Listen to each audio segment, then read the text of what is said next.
Welcome back to CBD. I am your pilot JT, and today we are going to be talking about the Martian 2 5-inch quadcopter frame.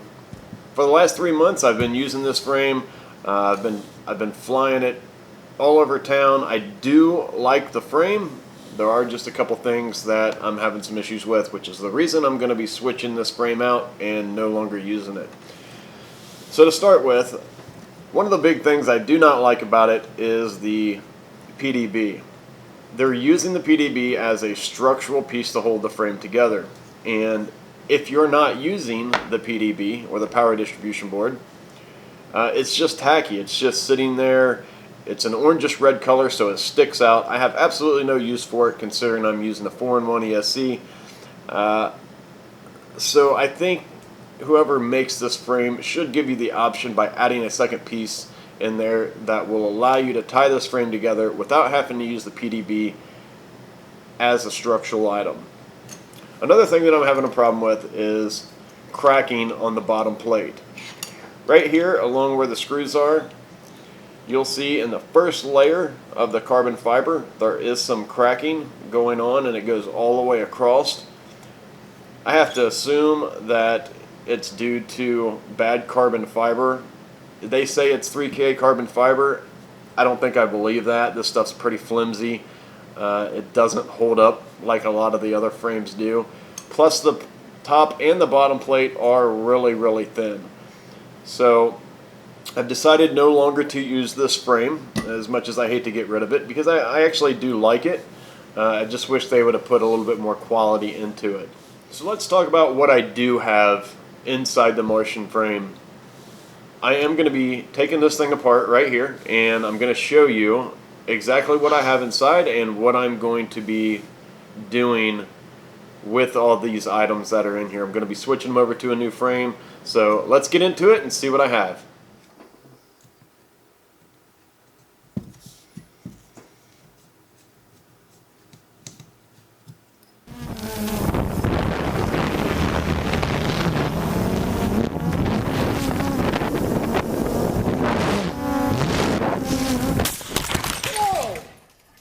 Holy fuck.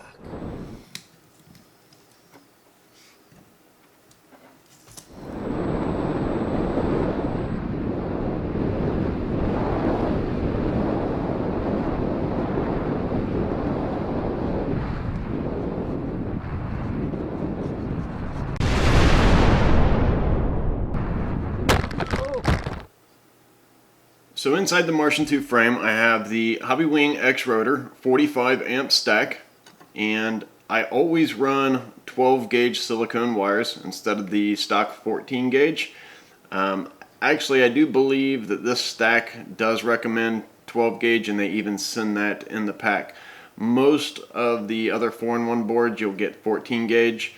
But even if I would have gotten 14 gauge, I would have switched over to 12 gauge. It just allows more power to flow through, and that's going to be able to power that ESC, ultimately powering that motor like they should be. Of my frame, you'll see that I'm running the TBS Unify Pro. This is going to be the 7-pin. I always use the 7-pin because that's going to allow me to use smart audio and audio at the same time, which a lot of people really always want to do. There's a lot of questions on YouTube about how to run smart audio and audio at the same time. The 7-pin Unify Pro allows that with just simple plug and play, or actually plug and solder. So if you've never seen these before, normally it's going to be a 5-pin, and so a little bit more soldering, but it's going to give you a lot more options. A lot of you like to use both of those together, so check those out if you've never had an opportunity to use those. I'm also using the Lumineer MX2206-9s. These are the 2450 kV motors. These motors here, really smooth. That's why I purchased these. These are a really good motor for all-around type flying freestyle, but for speed, I'm going to be switching to a higher kV motor. But if you've never used these, very cost efficient, very smooth, very reliable. I use these on a couple other my quads as well. So I really do like these motors. I can't say enough good about them. On my receiver, I am using the XM Plus S-Bus receiver. These are really nice because they take up very little real estate on your frame, and they come in at about 13 to 14 bucks. So I normally purchase these in 5 or 6s when I purchase them just because they're cheap. And I've taken mine out to about 1.5 miles and had no fail safes on these at all. So really like this. Of course there's better out there, but for the money, this is going to be your best bang for the buck. In the back here you'll see that I'm running just a regular standard buzzer. This comes with any type of kit that you buy, any type of stack that you buy normally will come with a buzzer. I always use those because if I lay this thing down somewhere out in the field, I need to be able to flip that switch and go right to it. So always recommend a buzzer. Some of the stacks out there also have a built-in buzzer by themselves, and you can set that when you're setting up in beta flight for that ESC to start screaming if it goes down. You can normally set those anywhere from a minute to 10 minutes before they start going off.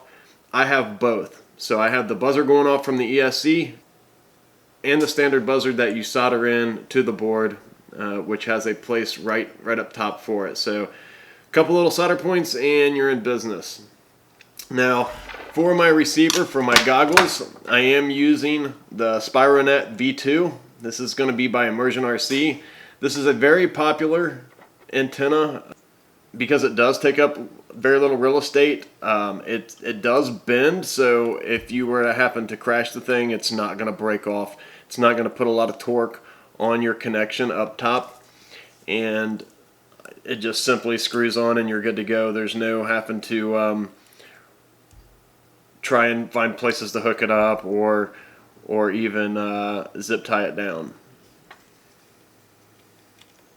Hey, thanks for stopping by to check out my video. I appreciate each and every one of you. You guys have a great holiday season, and until I see you next time.